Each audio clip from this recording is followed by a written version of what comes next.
Hello students, welcome to the class of physics, live class of physics. Yes, we are connected live now. Happy Independence Day students. Now we will start our class. Okay, हमने क्या कर लिया था last class में we have discussed Coulomb's force law and superposition principle. Okay, today class is on the numerical problems on these two topics. See how we will proceed. Okay. Firstly बच्चों, I am discussing the types of numerical problems what we will going to discuss. Okay, see, देखो बच्चों क्या है type first. In the last class हमने क्या कर लिया था, एक न्यूमेरिकल प्रॉब्लम कर ली थी. ठीक है, in the last class that was the type first, that was conduction method plus Coulomb's law. Conduction method plus Coulomb's law. बच्चों वो न्यूमेरिकल किस पे था, कंडक्शन मेथड उसमें यूज हो रहा था. चार्ज का डिस्ट्रीब्यूशन कैसा था, कंडक्शन मेथड के बेस्ड पे था. और उसमें हमने क्या किया था, Coulomb's law अप्लाई करके न्यू फोर्स फाइंड आउट कर लिया था. ठीक है, जस्ट फॉर्मूला बेस्ड एक न्यूमेरिकल हमने डिस्कस कर लिया था. यहाँ पे कंडक्शन मेथड में हमने कैसे डिस्ट्रीब्यूट किया था, यहाँ पे हमारे पास क्या थे, दो स्फीयर्स थे. अगर ए स्फीयर है, this one was C sphere, इसका चार्ज क्यू था, तो कंडक्शन मेथड की वजह से इस पे कैसे डिस्ट्रीब्यूट हो गया था, सिमिलर चार्ज. बिकॉज दोनों क्या थे, आइडेंटिकल स्फीयर्स, इसलिए सिमिलर चार्ज डिस्ट्रीब्यूट हो गया था. तो कंडक्शन मेथड से सबसे पहले हमने चार्ज डिस्ट्रीब्यूशन किया. Firstly we distributed the charge and then we find the Coulomb's law. Then we find the force, new force with the help of Coulomb's law. Only magnitude was asked there. Okay, this was the type first. Okay, I will give you the assignment questions for all type of numericals on Coulomb's law and superposition principle in the group. Okay, you will solve that assignment. Okay, tomorrow is Sunday, so you can easily solve. So I will provide on this type numerical also, this is already done in the last class. अगर आपको नहीं है ये method, दिमाग में नहीं learn है, तो क्या करो, पहले सबसे पहले वही वीडियो देखो, इस क्वेश्चन को देखो, समझो वहां पे. अब टाइप सेकंड देखो क्या है.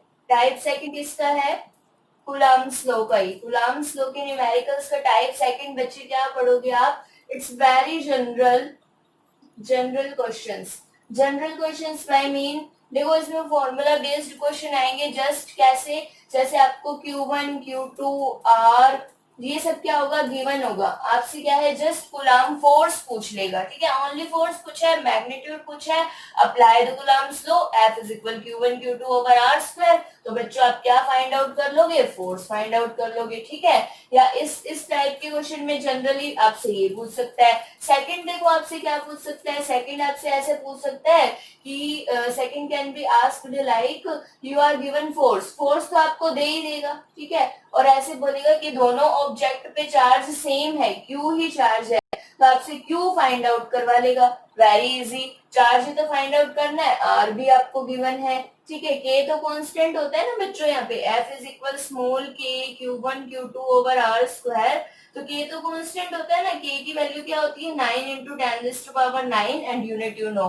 ओके, ये के की वैल्यू होती है. तो फोर्स तो आपको गिवन होगा, क्यू भी आपको पता है, क्यू क्या है आपको फाइंड आउट करना है, आर आपको गिवन है, फॉर्मूला यू नो, तो आप इजीली क्या है क्यू फाइंड आउट कर सकते हो.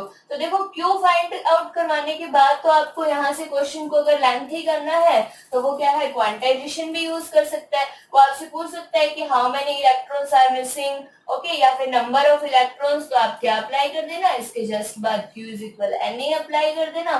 तो आप यहाँ से क्या फाइंड आउट कर लोगे, एन फाइंड आउट कर लोगे. बच्चों मैं इसको जनरली इसलिए डिस्कस कर रही हूँ बिकॉज ये न्यूमेरिकल्स जो है वो बहुत इजी हैं. आपको क्या है, सिंपली वैल्यूज तो गिवन है, जस्ट फॉर्मूला में पुट करनी है, कैलकुलेशंस करनी है. इसलिए मैं सिर्फ इसका ओनली डिस्कशन कर रही हूँ. इस पे जो न्यूमेरिकल प्रॉब्लम्स है ना जिस टाइप की, that will be provided into the assignment. Okay, तो A type very easy, B type also very easy. Lengthy करने के लिए क्वांटाइजेशन भी एड अप कर दिया. देखो इसी में थर्ड टाइप वो क्या पूछ सकता है आपसे, देखो इसी के थर्ड टाइप की बात करते हैं, थर्ड पार्ट की बात करते हैं टाइप 2 में. थर्ड आपसे ये हो सकता है, थर्ड क्वेश्चन लाइक आपको चार्ज पार्टिकल्स में दे दिए. ठीक है, इलेक्ट्रॉन है आपके पास या प्रोटॉन है, इनके पास चार्ज भी है, मास भी है, तो क्या करेगा कि आपसे इलेक्ट्रोस्टैटिक फोर्स फाइंड आउट करवा लेगा, एफ इलेक्ट्रोस्टैटिक। ओके, या फिर ऐसा हो सकता है कि इनके पास जब मास है m1 m2 me और mp वी कैन से, तो आपसे क्या है इसी कंडीशन में आपको ऐसा क्वेश्चन होगा कि एनसीईआरटी का क्वेश्चन है बच्चों ये, इलेक्ट्रोस्टैटिक फोर्स भी फाइंड आउट करना है आपको और ग्रेविटेशनल फोर्स भी फाइंड आउट करना है, फिर इन दोनों फोर्सेस को कंपेयर करना है कि कौन से फोर्स की स्ट्रेंथ ज्यादा है, तो इस टाइप का क्वेश्चन भी हो सकता है। ठीक है ना, बहुत इजी है। क्या करोगे, इलेक्ट्रोस्टैटिक फोर्स है, डिस्टेंस यहाँ भी आपको गिवन होगी और डिस्टेंस यहाँ भी आपको गिवन होगी। ठीक है, तो इलेक्ट्रोस्टैटिक फोर्स गिवन ही है तो आपको k q1 q2 over r square apply करना है। ग्रेविटेशनल फोर्स बोला है तो आपको क्या है g m e m p over r square apply करना है। g is gravitational constant. Okay, ये सब चीजें हो सकती हैं।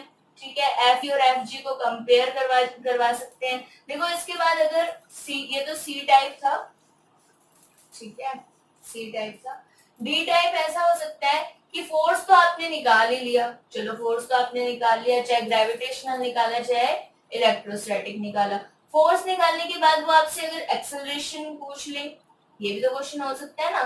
फोर्स निकालने के बाद वो आपसे क्या पूछ सकता है, एक्सेलरेशन पूछ सकता है। तो बच्चों आप क्या करोगे, ये तो बहुत ही सिंपल है, force is equal to M A, हम सबको ही पता है, मास इनटू एक्सेलरेशन। बट ध्यान क्या रखना है बच्चों, यहाँ पे मास कौन सा यूज होगा, which mass will be use, which particles mass will be use here, which one will be light particle. Okay, जैसे अगर आप इलेक्ट्रॉन एंड प्रोटॉन की बात कर रहे हो बच्चों, इलेक्ट्रॉन एंड प्रोटॉन का फोर्स आपसे फाइंड आउट करवा रहा है क्वेश्चन में, तो आप यहाँ पे मास किसका लोगे एक्सेलरेशन फाइंड करने के लिए। देखो फोर्स तो आपके पास आई है, ठीक है ना, आ गया है ना फोर्स, तो आपको अगर एक्सेलरेशन फाइंड करना है तो इलेक्ट्रॉन और प्रोटॉन में से किसका मास लेना होगा, इलेक्ट्रॉन का, लाइट पार्टिकल है ये।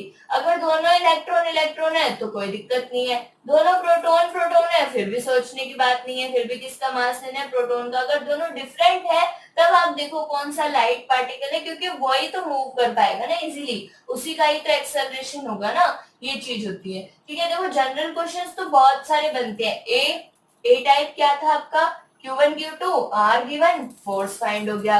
बी टाइप आपका क्या था, force given R given, charge find करवा लिया, लेंथ ही करना है तो क्वांटाइजेशन बेस्ड एन भी फाइंड करवा लिया। थर्ड मैंने आपको बोला कि इलेक्ट्रोस्टैटिक और ग्रेविटेशनल को कंपेयर करवा लिया।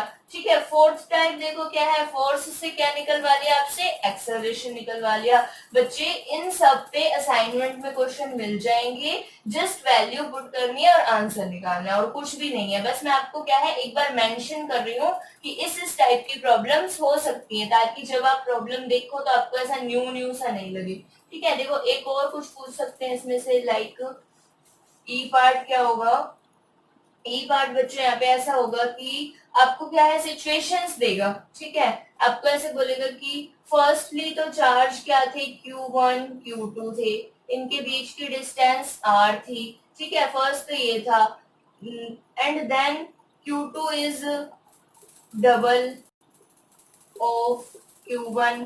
ठीक है, सेकंड सिचुएशन देगा, ये आपको फर्स्ट सिचुएशन देगा, ये आपको सेकंड सिचुएशन देगा कि Q2 को डबल कर दिया, ट्रिपल कर दिया, कुछ मर्जी कर दिया उसके साथ, है ना, बहुत सारी गेम खेल ली है Q2 के साथ, है ना, हमारी मर्जी चल रही है। ठीक है, और फिर रेडियस नहीं, distance between the charge particles. ठीक है, इसको भी क्या है कैसे भी वेरी करवा सकता है, प्रीवियस के अकॉर्डिंग r/2 कर देगा, 2r कर देगा, 3r, है ना, कुछ भी सिचुएशन हो तो आपसे क्या है एफ न्यू फोर्स को ओल्ड फोर्स से क्या करना होगा, कंपेयर करना होगा, कितना चेंज हुआ है, कितना कम हुआ है। लास्ट टाइप इसमें ये बन जाता है। ठीक है, ये गुलाम स्लोप पे ना जनरल क्वेश्चन थे बिल्कुल। ये जो फर्स्ट टाइप था ये हमने कल डिस्कस किया, जिसमें हमने क्या किया था, सबसे पहले तो चार्ज का डिस्ट्रीब्यूशन किया था। चार्ज का डिस्ट्रीब्यूशन किससे किया था, कंडक्शन मेथड से, और डिस्ट्रीब्यूशन करने के बाद फिर क्या है न्यू गुलाम फोर्स हमने निकाल लिया था, ओल्ड और न्यू को फिर कंपेयर कर दिया था। वैसे ही यहाँ पे चार्ज को क्या कर रहा है, चेंज कर रहा है, बट ये क्वेश्चन में बोला होगा कि ऐसे ऐसे चेंज करना है, और यहाँ पे हमें क्या है कॉन्टेक्ट में लाना था स्फीयर्स को, और आइडेंटिकल थे तो डिस्ट्रीब्यूशन सेम हो रहा था। देखो टाइप 1 और टाइप 2 में कोई इश्यू नहीं है, बहुत इजी प्रॉब्लम्स आएंगी, आपको फॉर्मूला पता होगा, रखना है और सोल्व हो जाएगा। ठीक है, बेसिकली अब जो बात कर रहे हैं ना हम टाइप थर्ड की, देखो इतने सारे न्यूमेरिकल्स इसमें बन सकते हैं, बट इसमें कुछ भी कोई इतना इशू नहीं है, बहुत सिंपल है। देखो टाइप थ्री की हम बात कर लेते हैं। Don't worry students, you will get the assignment. आपको बहुत सारी प्रैक्टिस करने के लिए मिलेगी इन क्वेश्चंस पे। डिफरेंट डिफरेंट लैंग्वेज को पढ़ना, पहले जो गिवन है उसको लिख लेना, फाइंड करना है उसको लिख लेना, ठीक है, फिर आप आगे मूव करना, ठीक है। जैसे जैसे देखो क्वेश्चन सोल्व करना बहुत इजी होता है। सबसे फर्स्ट स्टेप आप गिवन लिखो, एक एक लाइन को, ऐसे नहीं है आप पहले पूरा क्वेश्चन पढ़ लिया है और फिर सोल्व कर रहे हो, ठीक है। First solve the question in steps. Firstly right given one by one, okay, read line one by one. आप स्टेप लिखो, गिवन लिखो, उसके बाद जो फाइंड करना है वो लिखो, एंड देन मूव अहेड। अपने आप ही आपको पता चल जाएगा कैसे सॉल्व होगी प्रॉब्लम। देखो टाइप थ्री अपने डिस्कस कर रहे हैं अभी। क्या है, ये कुलाम्स लॉ की बातें चल रही हैं।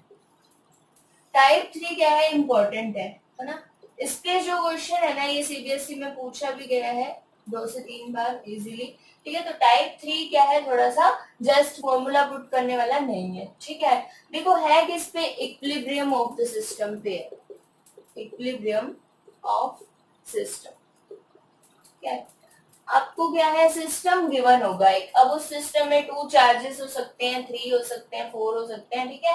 जनरली ये क्वेश्चन 3 चार्जेस के लिए आता है, ठीक है। कितने चार्जेस के लिए आता है, 3 चार्जेस के इक्विलिब्रियम पे ये क्वेश्चन आता है। क्वेश्चन की लैंग्वेज बच्चों कुछ ऐसी रहती है, language is like that, 2 charges already given, okay, and distance between 2 charges also mentioned. Then the question will be asked like this: where should we put the third charge so that the complete system of 3 charges remains in equilibrium? Where should we put the third charge? हम third charge को कहाँ रखें कि आपका complete system क्या है, equilibrium में हो। ऐसी सिचुएशन होती है इस क्वेश्चन में, ठीक है। तो कहाँ रखें, इट मीन्स आपसे क्या है, इसमें टाइप थ्री में इक्विलिब्रियम ऑफ सिस्टम्स में what will be asked here, position for the third charge, okay, magnitude, I should use comma na, position, magnitude, nature, okay, 3 question, maximum 3 question will be there कि आपने उस charge को कहाँ रखा, position उसकी, वो charge कितना रखा, मैग्नीट्यूड उस चार्ज का, और उसकी नेचर कैसी है, पॉजिटिव चार्ज है या नेगेटिव चार्ज है, ये आपको डायग्राम में पता चलेगा, ठीक है। तो टाइप थ्री आपसे कैसे पूछेगा, इक्विलिब्रियम ऑफ द सिस्टम्स पे पूछेगा। देखो इसमें भी ये चीज भी पूछ सकता है कि बताओ बच्चों इक्विलिब्रियम का टाइप कैसा है। यहाँ पे क्वेश्चन के अंदर इक्विलिब्रियम का टाइप पूछेगा आपसे, stable equilibrium, is it stable, is it unstable, or is it neutral equilibrium? Okay, I will explain all the 3 terms in this lecture today, okay, this will be asked to you। तो देखो बच्चों आपको भी क्या है, सबसे पहले किसी भी टॉपिक पे आपको एक आउटलाइन प्रिपेयर कर लेनी है कि कितने टाइप्स की प्रॉब्लम हमें डिस्कस करनी है। तो इससे एक फायदा क्या रहता है कि हमारे दिमाग में रहता है कि ये प्रॉब्लम उसी टॉपिक से है। फर्स्टली हमारे माइंड में रोड मैप क्रिएट हो जाता है कि इस टाइप की प्रॉब्लम कूलाम फोर्स की है, इस टाइप की प्रॉब्लम सुपरपोजिशन की है। तो इस तरीके से क्या है कि एक तो सारे क्वेश्चन कवर हो जाएंगे, आपके सारे क्वेश्चन कवर हो जाएंगे, सारे टाइप कवर हो जाएंगे, और आप डिफरेंशिएट भी कर पाओगे, अच्छा इस टाइप की प्रॉब्लम ऐसे सॉल्व करनी है, ठीक है। तो पहले क्या है, अपने माइंड में सारी टाइप क्लियर कर लो, होगी ना। Conduction method, coulombs law, second तो बहुत जनरल था, माइंड लगाओ बहुत से क्वेश्चन बनते हैं उसमें। थर्ड जो है स्पेशल है थोड़ा सा और इम्पोर्टेंट भी है, किस पे बेस्ड है, इक्विलिब्रियम ऑफ सिस्टम पे। अच्छा इक्विलिब्रियम वर्ड को अभी से डिफाइन भी कर देती हूँ। इक्विलिब्रियम वर्ड मीन्स कि नेट फोर्स जीरो हो जाना चाहिए उस पर्टिकुलर ऑब्जेक्ट पे, like this is a marker, okay, this is a stand, I am applying force from this side, okay, I am applying force from this side। एक force मैंने इस side से apply किया, दूसरा फोर्स मैंने इस side से अप्लाई किया, दोनों फोर्सेस का मैग्नीट्यूड सेम है, same magnitude but opposite in direction, so this stand will not remove, this stand will be balanced here. ये यहीं पे क्या हो जाएगा, स्टेबल हो जाएगा। तो इक्विलिब्रियम का मतलब यही है कि नेट फोर्स क्या हो जाए, जीरो हो जाए, या फिर दोनों फोर्सेस का मैग्नीट्यूड सेम हो और डायरेक्शन अपोजिट हो। तो ये कंसेप्ट हम यहाँ पे यूज करेंगे। देखो ये तो कूलाम्स लॉ पे न्यूमेरिकल का टाइप रहेगा, उसके बाद हम स्टडी करते हैं सुपरपोजिशन पे। आज क्या है, इनके कुछ क्वेश्चंस यहाँ पे डिस्कस कर लेंगे और उसी पे बेस्ड आपको असाइनमेंट मिल जाएगा और आगे की क्लास में फिर हम इलेक्ट्रिक फील्ड स्टडी करेंगे। न्यूमेरिकल डिस्कशन आज कंप्लीट हो जाएगा इस टॉपिक पे। अच्छे न्यूमेरिकल्स आते हैं, डेली टू डेली आपको 4-5 प्रॉब्लम्स मिलती रहेंगी जिससे प्रैक्टिस होती रहेगी, भूलोगे नहीं आप उसको। देखो सुपरपोजिशन में मुझे टाइप डिफाइन करने की कोई नीड नहीं है। सुपरपोजिशन में आपको सिस्टम गिवन होगा, जैसे कोई भी शेप दे दी, square shape, triangular shape, linear shape, ठीक है। ऐसे यहाँ पे काफी चार्जेस पुट कर देंगे और किसी पर्टिकुलर चार्ज पे क्या है फोर्स पूछेंगे ड्यू टू अदर चार्जेस। तो सुपरपोजिशन तो आपको पता ही है, जो फोर्स होगा वो कैसा होगा, सबका वेक्टर सम होगा। जो फोर्स होगा वो कैसा होगा, सबका वेक्टर सम। तो इसकी टाइप डिस्कस करने से अच्छा है कि हम इसके क्वेश्चन डिस्कस करेंगे, उस टाइम आपको पता चल जाएगा कि फोर्स कैसे फाइंड आउट करते हैं। एक चीज और याद रखना, जब भी आप फोर्स फाइंड आउट करते हो तो डायरेक्शन क्या है ऑलरेडी काउंट हो जाती है। जैसे देखो अगर मैंने यहाँ पे प्लस क्यू लिया है बच्चों, यहाँ माइनस क्यू लिया है, यहाँ भी माइनस, यहाँ प्लस लिया है, यहाँ माइनस लिया है। अगर आपको इस माइनस चार्ज पे ना एक एग्जांपल दे रही हूँ, ध्यान रखना क्वेश्चन करते टाइम, इस माइनस क्यू पे फोर्स फाइंड आउट करना है due to Q plus Q, due to plus Q. So this plus Q will attract, okay, इसको अट्रैक्ट करेगा। लेकिन जब आप फोर्स लिखोगे तो कैसा लिखोगे, के, इस चार्ज का माइनस साइन आपको यहाँ नहीं लेना है, Q1 Q2 लिखते हैं ना अपने, यहाँ नहीं लेना है, क्योंकि इस माइनस की वजह से जो फोर्स की नेचर है, अट्रैक्टिव नेचर, वो यहाँ शो हो रही है, इस एरो से शो हो रही है। So what will we use, K Q square over R square, जैसे ये डिस्टेंस आ रहा है, ठीक है बच्चों। तो आपको साइन यहाँ पे कभी भी नहीं लेना है, sign will automatically get used in the diagram as the nature of force, repulsive और attractive। तो बच्चों इस तरीके का अपना आज का काम रहेगा। फर्स्ट प्रॉब्लम ही हम किस पे लेंगे, इक्विलिब्रियम ऑफ सिस्टम पे लेंगे। उसके बाद 3 और 4 प्रॉब्लम्स जितने भी डिस्कस हो पाएंगे किस पे करेंगे, सुपरपोजिशन पे। फिर तो सुपरपोजिशन पे आप 1-2 न्यूमेरिकल प्रैक्टिस कर लो, कैसी भी शेप आए आप इजीली कर सकते हो। आपको बस ये फाइंड करना आना चाहिए कि नेट फोर्स को कैलकुलेट कैसे करना है, ठीक है। Okay, so I am writing one problem for the equilibrium system, okay, equilibrium of system, I am writing here one problem related to this. See students, this is question on based on the equilibrium of system, okay। See what is given, we are solving this, पहले देख लो क्या given है। Two identical charges, two identical charges means दोनों charges क्या है, same है, ठीक है। क्यू उनकी वैल्यू है, each are kept at distance small R. तो अपने क्या है कि यहाँ पे डायग्राम बना लेते हैं। टू चार्जेस है क्यू एंड क्यू, दोनों के बीच की डिस्टेंस कितनी है, स्मॉल आर गिवन है, ओके। और third charge small Q is placed on the line joining above two charges. इन दोनों चार्जेस को ये जो लाइन ज्वाइन कर रही है, यहाँ पे इस लाइन ज्वाइन करने पे ही क्या रखना है अपने को, थर्ड चार्ज यहाँ पे प्लेस करना है, ओके। थर्ड चार्ज यहाँ प्लेस करना है such that all the three charges in equilibrium, यानी आपका कंप्लीट सिस्टम क्या है, इक्विलिब्रियम में है। तो सपोज अपने क्या कर रहे हैं, देखो ये डिस्टेंस तो आर है, ठीक है। सपोज हमने क्यू चार्ज को इस प्लस क्यू चार्ज से स्मॉल एक्स डिस्टेंस पे पुट किया है। We have put this small Q charge from the X distance for from this one first Q charge, okay, X distance is there. Now the system should be in equilibrium. Complete system equilibrium is complete system equilibrium is this charge also in equilibrium, यानी कि इस charge पे ये जो दोनों charges force लगाएंगे वो equal and opposite direction में होना चाहिए। इस क्यू चार्ज पे जो ये दोनों चार्जेस फोर्स लगाएंगे वो भी इक्वल एंड अपोजिट डायरेक्शन में होना चाहिए। इस चार्ज पे जो ये फर्स्ट और स्मॉल क्यू चार्ज फोर्स लगाएंगे वो भी इक्वल एंड अपोजिट डायरेक्शन में होना चाहिए, तभी क्या है पूरा सिस्टम, कंप्लीट सिस्टम इक्विलिब्रियम में है। So what are the question, we have to find magnitude, sign and position of charge, okay. Magnitude, sign तो देखो फोर्स की नेचर से ही आपको पता चल जाएगा, मैग्नीट्यूड, साइन, पोजीशन, ठीक है। Firstly we will calculate for the position of charge, means आपका जो चार्ज है यहाँ से x डिस्टेंस पे प्लेस किया हुआ है, तो what is the value of x। देखो यहाँ से अगर इसकी डिस्टेंस x है तो this r minus x. Okay, to find the position of this charge, take the equilibrium of this charge. Okay, assume that this charge is in equilibrium position. तो देखो इसकी इक्विलिब्रियम पोजीशन के लिए क्या होना चाहिए. सपोज करो अगर आपका ये जो प्लस क्यू चार्ज है ये अगर इक्विलिब्रियम पोजीशन में है, ये क्यू वाला चार्ज अगर इक्विलिब्रियम पोजीशन में है तो क्या होगा. देखो इस क्यू चार्ज पे इसको मैं बोल रही हूँ 1. ओके, ये 1 नंबर और ये 2 नंबर. ठीक है, तो ड्यू टू 1 इस क्यू चार्ज पे जो फोर्स लगेगा वो कैसा फोर्स होगा. That will be the repulsive force. Repulsive force लगेगा, हम उसको एज्यूम कर रहे हैं वो देखो रिपल्सिव फोर्स है तो इस डायरेक्शन में होगा. क्योंकि 1 की वजह से तो उसको एक बार के लिए F1 बोल दिया. सेकेंड चार्ज की वजह से जो इस plus Q small plus Q पे स्मॉल क्यू चार्ज पे फोर्स लगेगा. I can't say this plus, अभी तो हमें इसकी नेचर नहीं पता है. सबसे पहले क्या फाइंड आउट करनी है, पोजीशन, उसके बाद में नेचर.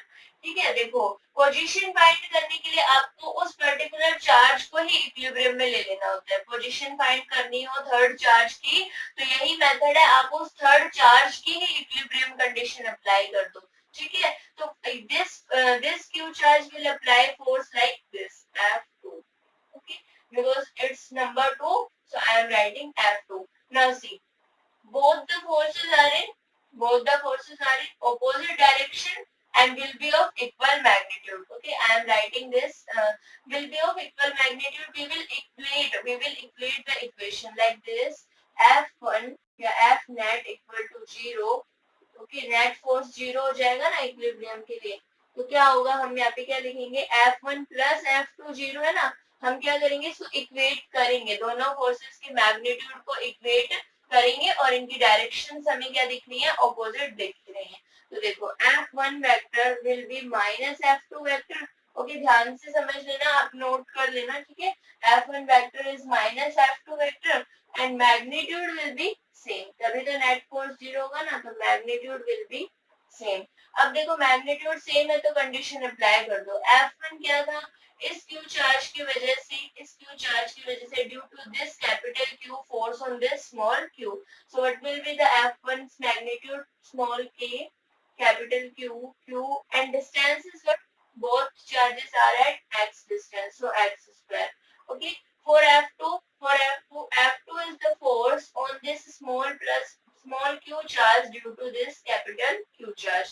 तो ये भी क्या हो जाएगा, k q over. देखो अब इसकी डिस्टेंस कितनी है, दोनों के बीच में डिस्टेंस कितनी है, r minus x square. Now solve this. When you will solve, you will get this equation r minus x whole square. X will be equal to plus minus r minus x. Okay, firstly take the positive sign r minus x. If you take negative sign, it will of no use like this.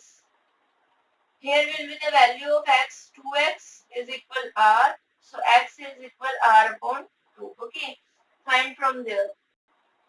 2x is equal minus r. X is equal minus r upon 2. देखो minus negative में तो नहीं है, हम कहाँ पे ले रहे हैं, देखो हम क्या पॉजिटिव साइड डायरेक्शंस ले रहे हैं, आर यहाँ पे. ठीक है, तो ये डायरेक्शन नेगेटिव नहीं हो सकती, तो negative sign can not be consider. So क्या फाइंड कर लिया हमने, we have find the position of that charge, position of that third charge, that is x. देखो उस पर्टिकुलर थर्ड चार्ज की जो पोजीशन है ना, इस कैपिटल प्लस क्यू से क्या है, x डिस्टेंस पे, मींस r by 2 पे. तो इससे भी कहाँ पे है, r by 2 पे. r minus x यानी r minus x upon, sorry, r minus r upon 2, that is r upon 2. तो जो ये आपका स्मॉल प्लस क्यू चार्ज है वो कहाँ पे है, मिड में है. तो आपका फर्स्ट क्वेश्चन सॉल्व हुआ अभी तक पोजीशन फाइंड करने का. अब देखो आपको साइन फाइंड करना है और मैग्नीट्यूड फाइंड करना है. देखो कभी भी उस पर्टिकुलर थर्ड चार्ज की पोजीशन फाइंड करनी हो तो क्या मेथड है, उसी थर्ड चार्ज पे इक्विलिब्रियम की कंडीशन लगाओ और आपका आंसर आ जाएगा. अब देखो जब साइन एंड मैग्नीट्यूड फाइंड करना होता है तो कैसे करते हैं, डायग्राम यही रहने देते हैं, इसको आपने समझ लिया, नोट कर लेना. ठीक है,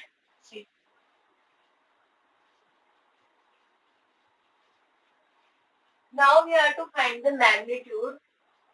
We have to find the magnitude of that charge small q. Magnitude find करना है, कितनी वैल्यू है उसकी, बिकॉज देखो क्यू तो हम थर्ड चार्ज कहीं बाहर से ला रहे हैं तो उसकी वैल्यू इनकी टर्म्स में होनी चाहिए, कैपिटल क्यू की टर्म्स में होनी चाहिए। तो देखो जब भी मैग्नीट्यूड फाइंड करना होता है तो आप उस चार्ज को तो नहीं बल्कि क्या है जो रिमेनिंग अदर चार्जेस है उनका इक्विलिब्रियम एस्टैब्लिश करो, ओके, उनका इक्विलिब्रियम की कंडीशन लो, बिकॉज आपका तो पूरा सिस्टम ही इक्विलिब्रियम में है, ठीक है, ये तरीका होता है।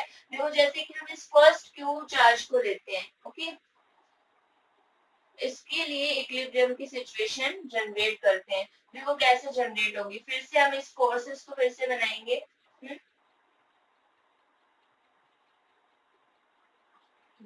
देखो अब तो हमें डिस्टेंस पता चल गई है, ये भी r/2 है और ये डिस्टेंस भी क्या है r/2 है, because we have find the position of this small q charge, okay.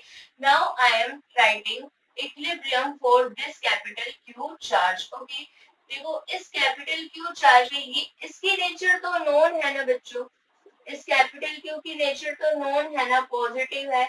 Nature unknown किसकी है, इस स्मॉल क्यू की, इसकी जो नेचर है वो अपने लिए अननोन है। तो अभी हम ये नहीं बता सकते कि फोर्स की डायरेक्शन क्या होगी, फिलहाल नेचर नहीं पता है इसलिए। देखो पोजीशन के लिए तो आपको इसको क्यू कंसिडर करके इक्विलिब्रियम में लेना ही है। उस टाइम पे तो फोर्स इन दोनों की वजह से आ रहा है, इन दोनों की नेचर पता है इसलिए हम कर सकते हैं इसको वहां पे, ठीक है। लेकिन फिलहाल इस टाइम पे हमें क्या लेना है, force due to this and force due to this, okay. for this charge equilibrium will be due to which charges, this small q and this capital Q। इस चार्ज पे जो इक्विलिब्रियम एस्टैब्लिश होगा वो इस स्मॉल q चार्ज एंड इस capital Q charge की वजह से होगा। देखो तो on this first capital Q charge, force due to this second charge will be repulsive force, direction will be like this, okay, direction will be like this। So what is the name of this force, इसको हम third charge भी बोल देते हैं। On first due to 2, so this force is F12, okay, F12 vector। अब देखो आपको equilibrium में लाना है ना, इस Q को कहाँ है, इक्विलिब्रियम में लाना है। तो एक फोर्स इस डायरेक्शन में है तो इक्वल एंड अपोजिट फोर्स इस डायरेक्शन में होना चाहिए तो, और वो force equal and opposite direction में कौन अप्लाई करेगा, ये स्मॉल क्यू चार्ज अप्लाई करेगा, ये स्मॉल क्यू चार्ज अप्लाई करेगा। तो ये स्मॉल क्यू चार्ज अगर इस साइड फोर्स अप्लाई करना चाहता है, it means it wants to apply force in its direction, it means it is attracting Q, because देखो इक्विलिब्रियम एस्टैब्लिश करना है, एक फोर्स आपको पता चल गया इस डायरेक्शन में, तो दूसरा फोर्स क्या होना चाहिए, उसके अपोजिट डायरेक्शन में होना चाहिए ना, टू एस्टैब्लिश इक्विलिब्रियम। देखो अगर इस डायरेक्शन में होना चाहिए तो ये फोर्स अप्लाई कौन कर रहा है, ये स्मॉल क्यू चार्ज अप्लाई कर रहा है, ठीक है। ये फोर्स अप्लाई क्यू कौन कर रहा है, ये थर्ड वाला चार्ज अप्लाई कर रहा है फर्स्ट पे। तो ये कैसे अप्लाई करेगा, इस तरफ अप्लाई कर रहा है, मींस ये फोर्स कैसा है, अट्रैक्टिव है। अगर ये फोर्स अट्रैक्टिव है, what is the name of this force, name of this force is on 1 due to 3, this is F13, okay। If it is attractive and you know the nature of this charge also, these two charges were known, this charge nature is positive। देखो attractive force है तो इसकी nature तो अपने आप ही क्या हो जाएगी, नेगेटिव। तो बच्चों में यहाँ पे नेचर पता लगी, एक बार शॉर्ट में फिर से बता देते हैं। देखो क्या है, जब भी आपको मैग्नीट्यूड फाइंड करना है इस चार्ज का, पोजीशन के टाइम पे तो फोर्स इन दोनों की वजह से लग रहा है तो कोई दिक्कत नहीं है, प्लस माइनस बताइए नहीं। लेकिन जब आपको इसी चार्ज का मैग्नीट्यूड फाइंड करना है तो इन दोनों में से किसी एक चार्ज को आपको इक्विलिब्रियम में लेना होगा। तो इस चार्ज की वजह से जब आप फोर्स यहाँ देखोगे तो आपको इसकी नेचर पता होनी चाहिए, ठीक है। और यहाँ पे आपको क्या करना है, इक्विलिब्रियम एस्टैब्लिश करना है। तो देखो इस चार्ज पे सेकंड वाला जो चार्ज फोर्स अप्लाई करेगा that will be repulsive, because both the nature of this charge is known, okay. But we don't know the nature of this charge, but we know we want to establish equilibrium। So if one force is in this direction, so another force should be in this direction। इस direction में ये force होना चाहिए। अगर ये इस direction में है तो हमें क्लियर है कि this is attractive force, this is as like attractive force. अगर ये अट्रैक्टिव है और क्यू पॉजिटिव है तो ऑटोमेटिकली स्मॉल क्यू की नेचर क्या हो जाएगी, नेगेटिव। तो हमने नेचर तो क्या है पहले ही फाइंड आउट कर ली, क्या क्या हो गया हमारा, साइन फाइंड आउट हो गया और पोजीशन फाइंड आउट होगी। अब देखो मैग्नीट्यूड के लिए हम इस फर्स्ट वाले चार्ज को इक्विलिब्रियम में ला रहे हैं, तो ले आते हैं फर्स्ट वाले चार्ज को इक्विलिब्रियम में। तो आपको क्या क्या करना होगा, दोनों फोर्सेस कौन कौन से यहाँ पे लिख देते हैं। एक तो है आपका F12 vector plus F13 vector is equal to 0, net force will be equal to 0 ना, okay. F12 vector will be equal to minus of F13 vector, ठीक है, minus of F13 vector, magnitude will be the same, तभी तो equilibrium आएगा, magnitude same. अब देखो magnitude कैसे find out करेंगे, on 1 due to 2, this was 2, distance is what, complete r, okay, so this force is k q square over r square, and this one is on 1 due to 3, due to 3 है, charges कौन कौन से, capital Q small Q, distance कितनी है r over 2, so k q small q, so this will be r over 2, तो यहाँ पे क्या है, ऊपर क्या टर्म आ जाएगी 4k, 2 स्क्वायर 4।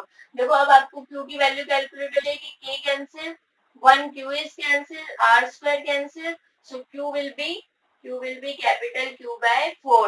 This is बच्चों, this is magnitude, okay, this is magnitude and this is the nature। अगर मैं तीनों ही चीजें यहाँ पे बता दूं, देखो पोजीशन क्या है उसकी, at r by 2, मिड में है, चार्ज क्या है, बिल्कुल मिड में आ रहा है। दूसरा अगर हम इसका मैग्नीट्यूड बताएं, q अपॉन 4 है। if we denote the nature, that is negative, okay, this was it for this question, but now you have to tell the type of equilibrium। इसको अभी एक्सप्लेन कर देते हैं, ठीक है स्टूडेंट्स, एक बार देख लीजिए इसको, ठीक है। अगर आपको पोजीशन फाइंड करनी है तो इसी को इक्विलिब्रियम में ले लो, और अगर आपको मैग्नीट्यूड फाइंड करना है तो अदर जो रिमेनिंग चार्जेस है उसको इक्विलिब्रियम में लो, वहीं से आपको इसकी नेचर भी पता चल जाएगी, ठीक है। कोई भी डाउट हो इससे रिलेटेड तो आप पूछ लेना कमेंट सेक्शन में। अब देखो हम बता रहे हैं कि टाइप ऑफ इक्विलिब्रियम कैसे डिफाइन करते हैं, इसी क्वेश्चन के लिए बता देंगे अभी फिर से, ठीक है। देखो ऐसी प्रैक्टिस प्रॉब्लम्स आपको मिल जाएंगी असाइनमेंट में, ठीक है। तो देखो टाइप ऑफ इक्विलिब्रियम आपको बताना है, देखो तीन टाइप का इक्विलिब्रियम मैंने बोला, यहाँ पे लिख रही हूँ, एक तो स्टेबल, ठीक है, दूसरा अनस्टेबल, ठीक है, और तीसरा neutral, third one is neutral. Stable, unstable and neutral equilibrium. See what is the situation here, आपको इसी में समझ आ जाएगा।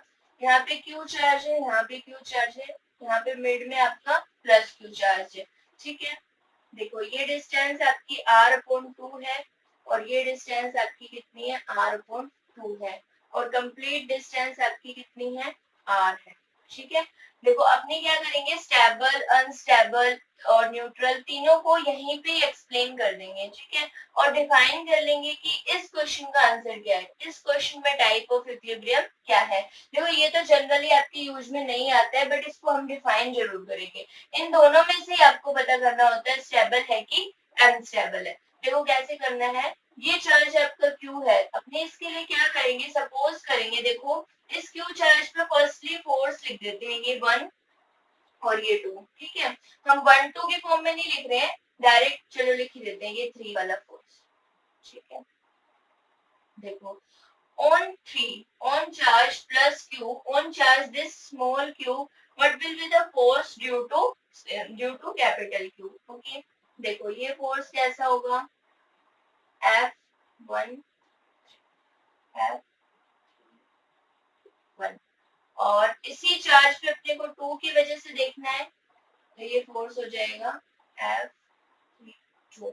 बच्चों ऐसे मत सोचना इसकी नेचर तो नेगेटिव है फिर भी हम फोर्स रिपल्सिव ले रहे हैं। अभी देखो हम इसकी नेचर को केस 1 लेके चल रहे हैं, अभी इस एक बार इस क्वेश्चन को भूल जाओ, क्योंकि हमें स्टेबल अनस्टेबल दोनों बताने हैं ना। आपको तो पता है इसकी नेचर नेगेटिव है, बट हम इसको डिफाइन करने के लिए दोनों केस डिफाइन कर रहे हैं। सपोज कि इसी डायग्राम में अगर इसकी नेचर क्या होती, पॉजिटिव होती, क्या होती इसकी नेचर, पॉजिटिव, तब फोर्सेस तो ऐसे ही होते, पॉजिटिव नेचर होती तो ऐसे ही होते ना फोर्सेस। अगर इसकी नेचर पॉजिटिव है तो देखो ये वाला जो कैपिटल क्यू चार्ज है इसको ऐसे रिपेल करेगा, ये वाला जो कैपिटल क्यू चार्ज है इसको ऐसे रिपेल करेगा ना, ऑन 3 ड्यू टू 2, ठीक है। और ये वाला जो चार्ज है 1 वाला, ये भी इसको रिपेल करेगा तो ऑन 3 ड्यू टू 1, ठीक है। ये दोनों क्या है, इसके फोर्सेस है। अब देखो हम क्या कर रहे हैं, ये इस टाइम पे है ना, इस टाइम पे देखो आपका चार्ज इक्विलिब्रियम में है, इस टाइम पे दोनों फोर्स इक्वल एंड अपोजिट लग रहे हैं। हम क्या करेंगे, इससे थोड़े से पंगे लेंगे इस डायग्राम से ना। हम क्या करेंगे, इस चार्ज को डिस्प्लेस करेंगे, फिर देखेंगे कि क्या वो वापस वहां आ रहा है क्या। अगर वो वापस उसी सिचुएशन में आ रहा है तो वो तो इक्विलिब्रियम स्टेबल है, अगर नहीं तो अनस्टेबल है। देखो हमने जो हमारा क्यू चार्ज है ना उसको थोड़ा सा डिस्प्लेस कर दिया, लाइक ए डिस्टेंस से डिस्प्लेस कर दिया और यहाँ पहुंचा दिया उसको, देखो इस पोजीशन पे पहुंचा दिया उसको, और ए डिस्टेंस से इसको डिस्प्लेस कर दिया डिस्प्लेस। अब ऐसे सोचो, जो F31 फोर्स है ना, F31 फोर्स है वो किसकी वजह से लग रहा है, 1 की वजह से। तो देखो अब क्यू चार्ज जब यहाँ पे आ गया तो F31 के लिए डिस्टेंस क्या हो गई, इंक्रीज हो गई ना। जब आप F31 लिखोगे तो K capital Q small q और अपॉन में क्या लिखोगे, देखो ये जो डिस्टेंस है R/2 तो पहले ही थी, अब क्यू चार्ज उधर चला गया तो ये डिस्टेंस A इंक्रीज होगी, तो R/2 प्लस A स्क्वायर होगा। अगर नीचे वाली चीज इंक्रीज हो रही है तो F31 क्या हो जाएगा, डिक्रीज। तो बच्चों ध्यान रखना, ये फोर्स क्या हो रहा है, डिक्रीज हो रहा है। इसके केस में देखो F32 तो कौन अप्लाई कर रहा है, 2 वाला अप्लाई कर रहा है, 2 और इन दोनों चार्जेस के बीच की डिस्टेंस देखो डिक्रीज हो गई ना। पहले तो इतनी थी, R/2 थी, अब ये चार्ज यहाँ से डिस्प्लेस होके यहाँ पे आया था, ए डिस्प्लेस होके यहाँ पे आया था, तो ये डिस्टेंस क्या हो गई, डिक्रीज हो गई।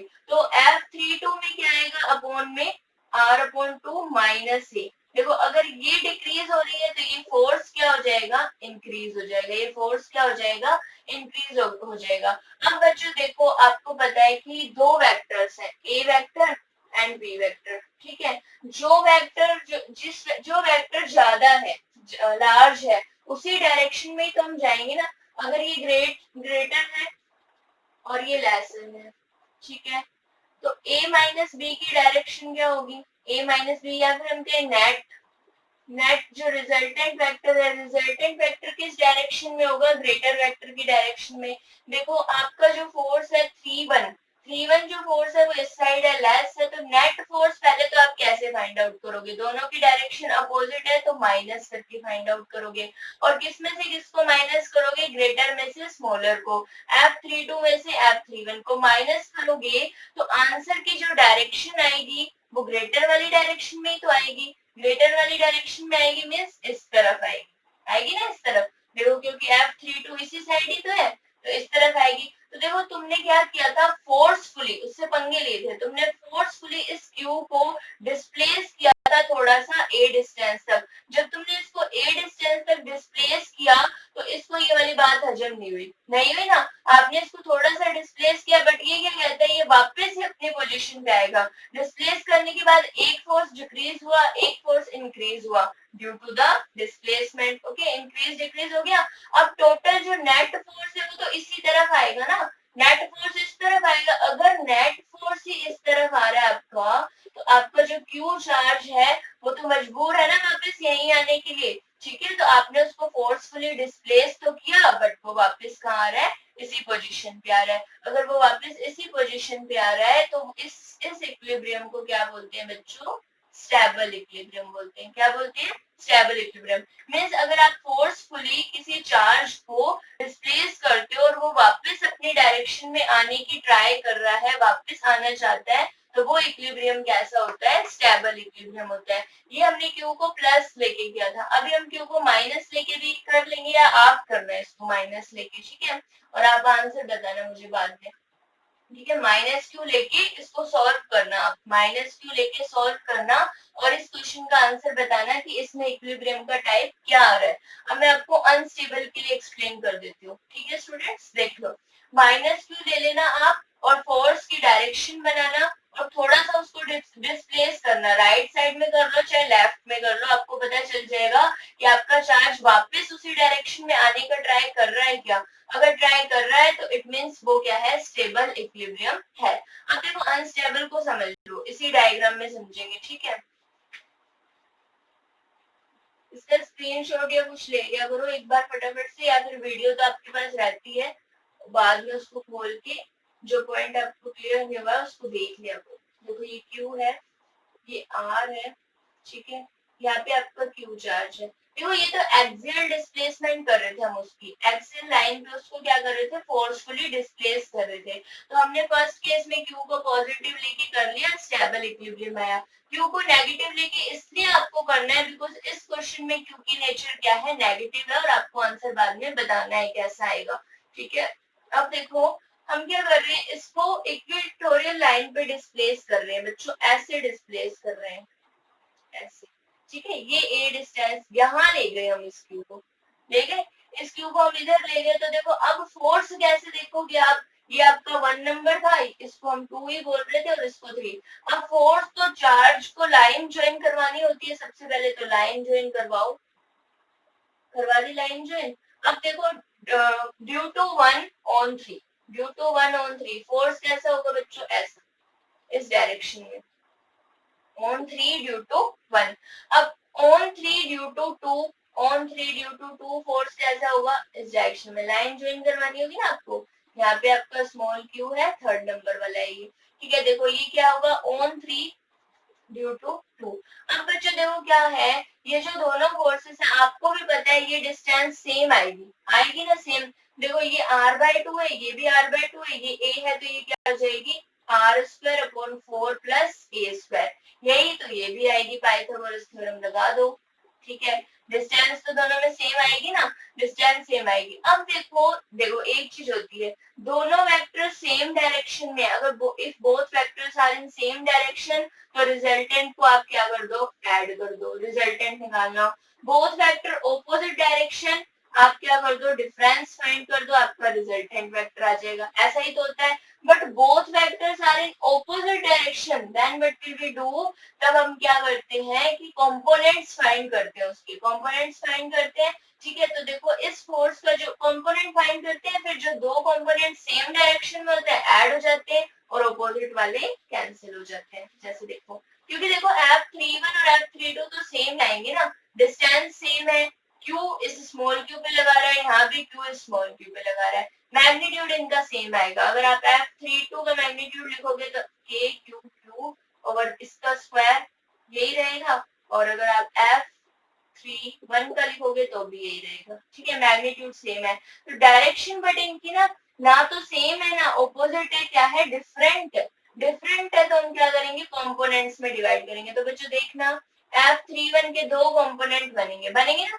इसका अगर मैं यहाँ से एंगल कोई थीटा एज्यूम कर लेते हैं, ठीक है, थीटा एज्यूम कर लेते हैं यहाँ से एंगल, तो दो कंपोनेंट्स इसके बन जाएंगे। एक second, if this one is theta,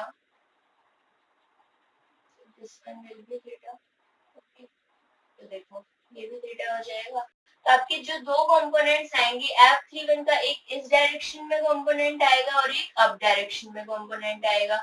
इसी तरीके से इसका F32 का कंपोनेंट एक इस डायरेक्शन में आएगा और एक अप डायरेक्शन में आएगा, ठीक है, दोनों डायरेक्शन में आएंगे कंपोनेंट्स के। और यहाँ पे थीटा एंगल है और यहाँ पे भी क्या है, थीटा एंगल है, ठीक है। तो दोनों के कंपोनेंट्स क्या आएंगे, एक कंपोनेंट इस डायरेक्शन में, देखो ये वाले दोनों कंपोनेंट तो कैंसिल हो जाएंगे, F32 cos theta, F31 cos theta, ये दोनों कंपोनेंट कैंसिल आउट हो जाएंगे।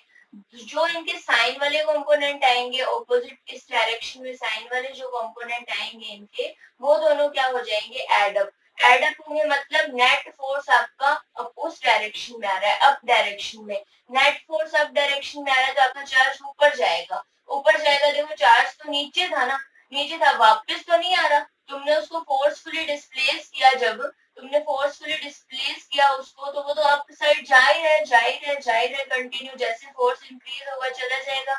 इट मींस ये जो इक्विलिब्रियम होता है, जब चार्ज वापस अपनी सिचुएशन में ना आ पाए, तो उसको क्या बोलते हैं, अनस्टेबल इक्विलिब्रियम बोलते हैं। देखो कंपोनेंट्स करने होते हैं, एंगल तो हम लेते रहेंगे, कंपोनेंट्स देखो ये वाले और ये वाले अपोजिट कंपोनेंट कैंसिल हो जाएंगे, और जो सेम साइड में कंपोनेंट आएंगे अप साइड, वो क्या होंगे, ऐड होते जाएंगे। न्यूट्रल में बस इतना होता है, न्यूट्रल में जैसे आपने चार्ज को डिस्प्लेस किया, यहाँ जाके रुक गया, फिर यहाँ से आपको चार्ज को, जैसे क्यू को आपने ए डिस्प्लेस दिया, यहाँ जाके वो स्टॉप हो गया, ठीक है। फिर इस चार्ज को वापस डिस्प्लेस करो, फिर यहाँ जाके स्टॉप हो जाएगा, फिर डिस्प्लेस करो, फिर स्टॉप हो जाएगा। तो इस टाइप का इक्विलिब्रियम होता है न्यूट्रल। बट आपको क्वेश्चंस में दो में से आंसर देना है, स्टेबल और अनस्टेबल। तो आप देख पा रहे हो इक्वेटोरियल लाइन पे वो अनस्टेबली इक्विलिब्रियम पोजीशन है, और स्टेबल हमने अभी फाइंड किया एक्सियल लाइन पे। बट फॉर प्लस क्यू और माइनस क्यू के लिए आपको फाइंड करना है। Okay, this is for end of this question. So you can write or mention in your notebooks also. Now I will start the numerical problem on superposition principle. Okay, you have 1 minute to write. You can write this. This is just diagram. Okay, we have solved earlier this question. You can write question also. या screenshot ले लीजिए, ठीक है। तो देखो next question जो है, next question हम सुपरपोजिशन प्रिंसिपल पे करेंगे अभी, ठीक है। सुपरपोजिशन प्रिंसिपल पे करेंगे।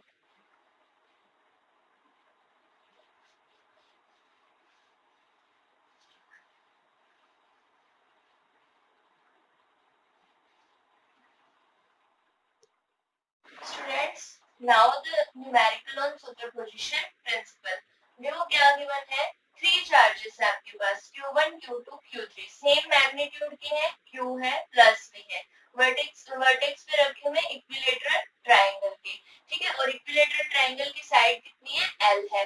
और आपको क्या है, इस ये जो मिड में यानी सेंटर पे ओ पॉइंट पे जो Q कैपिटल Q चार्ज रखा है ना, इस पे फोर्स फाइंड आउट करना है। और कैपिटल Q का साइन भी कैसा है, जो इस Q का है, यानी Q1, Q2, Q3 का, मींस सिमिलर चार्ज है, रिपल्शन फोर्स होगा। और डिस्टेंस देखो, जो लाइन ज्वाइन मैंने पहले से ही कर रखी है, जो लाइन ज्वाइन कर रही है उसकी डिस्टेंस कितनी है, r है। अब हम क्या करते हैं, फोर्सेस की डायरेक्शन बना लेते हैं और उसके बाद नेट फोर्स फाइंड आउट कर लेंगे सुपरपोजिशन प्रिंसिपल से। डायरेक्शन सेम में होगी तो ऐड कर देंगे, अपोजिट में होगी तो सब्ट्रैक्ट कर देंगे, और डिफरेंट में होगी तो बीच का एंगल देख के और रिजल्टेंट फोर्स अपने फाइंड आउट कर लेंगे। देखो जैसे due to one on this charge force को हम नेम दे रहे हैं F1, ठीक है। F1 की वजह से है तो हम इस Q चार्ज पे, कैपिटल Q चार्ज पे Q1 की वजह से फोर्स देखो रिपल्सिव होगा, यहाँ पे लिख देती हूँ कैपिटल Q, कंफ्यूजन हो रहा हो तो, ठीक है। देखो Q1 की वजह से इस Q चार्ज पे जो फोर्स होगा रिपल्सिव इस तरफ, Q2 की वजह से जो होगा वो भी कैसे, इस तरफ, ये F2 बोल देते हैं। जो ड्यू टू Q2 है उसको F2 बोल देते हैं, ड्यू टू Q1 है उसको क्या बोल देते हैं, F1 बोल देते हैं। अब देखो एक Q3 की वजह से वो क्या होगा, नीचे उसको F3 वेक्टर बोल देते हैं। तीनों को मैं यहाँ बना देती हूँ इस तरीके से, ठीक है। ये आपका F1 वेक्टर है, ये आपका F2 वेक्टर है, ये आपका F3 वेक्टर है। बच्चों तीनों के मैग्नीट्यूड हम यहाँ पे लिख लेते हैं। देखो F1 वेक्टर का जो मैग्नीट्यूड होगा, F1 वेक्टर किसकी वजह से, Q1 की वजह से, Q पे है, बीच की डिस्टेंस R है। बट आपको पता है Q1, Q2, Q3 सबकी वैल्यू कितनी है, Q ही है, सबकी वैल्यू कितनी है, Q ही रखनी है, ठीक है। तो देखो F1 का मैग्नीट्यूड क्या आएगा, K, this Q, this capital Q, distance R square, R he given है आपको। F2 का गिवन नहीं भी हो तो सेम सपोज कर लो, F2 का जो मैग्नीट्यूड है वो देखो क्या आएगा, F2 में ये भी Q है, ये कैपिटल Q है, तो small k Q capital Q over R square. F3 का भी बच्चों आप देखो डायग्राम से सेम ही आएगा, K Q Q over R square. देखो तीनों की मैग्नीट्यूड सेम है, इतना तो पता चल गया। अब देखो आपको F3 तो चलो एक डायरेक्शन में है, आपको नेट फोर्स फाइंड करना है तीनों का। ना तो आप तीनों को ऐड कर सकते हैं ना सब्ट्रैक्ट कर सकते हैं, बट आप ये देखो इन दो को देखो, इन दो का पहले रिजल्टेंट फाइंड कर लो, कहीं ना कहीं बीच में आएगा, ठीक है। इनके बीच में ऑलवेज ये एंगल हमेशा कितना होता है, 120 डिग्री। देखो ये एंगल भी 120 और ये एंगल भी 120, यहाँ जो बन रहा है ये तीनों एंगल क्या बनते हैं, these are angles of 120 degree. देखो हम क्या कर लेते हैं, रिजल्टेंट फाइंड कर लेते हैं F1 और F2 का, और उस रिजल्टेंट को हम बोल देते हैं कोई फोर्स, उस रिजल्टेंट को हम कोई फोर्स बोल देते हैं F डैश बोल देते हैं उसको, F डैश बोल देते हैं रिजल्टेंट को। और बीच में जो ये एंगल है 120, कैसे फाइंड आउट करते हैं बच्चों resultant, it means F dash कैसे फाइंड आउट करेंगे अपने, under the root. Resultant find करने का फॉर्मूला क्या होता है, दो वेक्टर्स के रिजल्टेंट को फाइंड करने का फॉर्मूला क्या होता है, उसका मैग्नीट्यूड कैसे निकालते हैं, F डैश मैग्नीट्यूड कैसे निकालेंगे।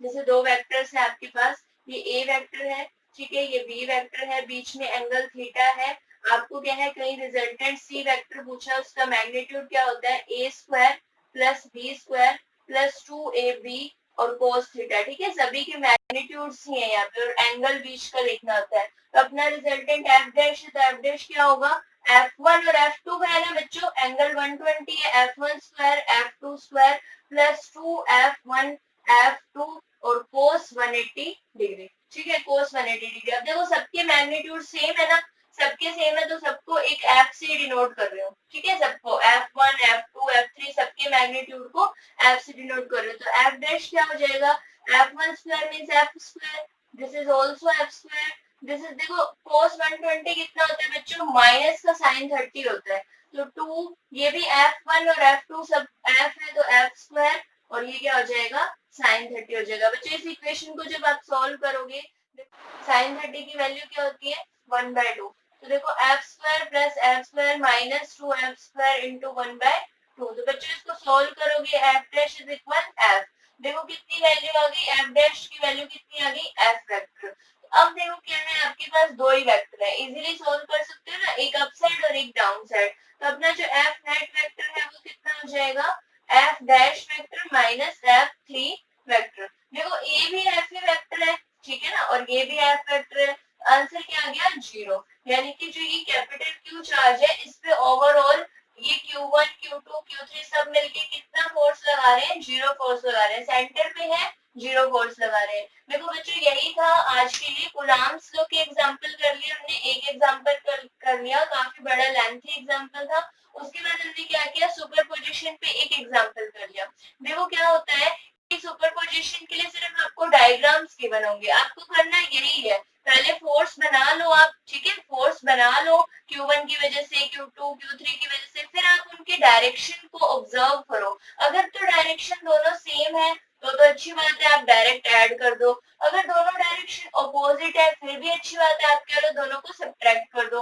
अगर आपके डायरेक्शंस क्या है, किसी डिफरेंट है ना, सेम है ना अपोजिट है, तो किसी एंगल पे होंगी, उस एंगल को सोचो और रिजल्टेंट का फॉर्मूला अप्लाई करो, और उसके बाद क्या है, नेट फोर्स निकालो। तो देखो प्रैक्टिस के लिए आपको सुपरपोजिशन पे, कूलम्ब्स लॉ पे न्यूमेरिकल्स मिल जाएंगे। Okay, thank you class. अब कोई भी डाउट हो इससे रिलेटेड आप कमेंट सेक्शन में पूछो, या फिर आप मुझसे पर्सनली पूछ सकते हो। असाइनमेंट आपको अभी ग्रुप में आ जाएगा, ठीक है, तो आपको कल संडे है, अच्छे से सॉल्व करना है, 10 to 12 क्वेश्चंस रहेंगे असाइनमेंट में, अपने नोट्स कंप्लीट करने हैं। Okay, thank you class.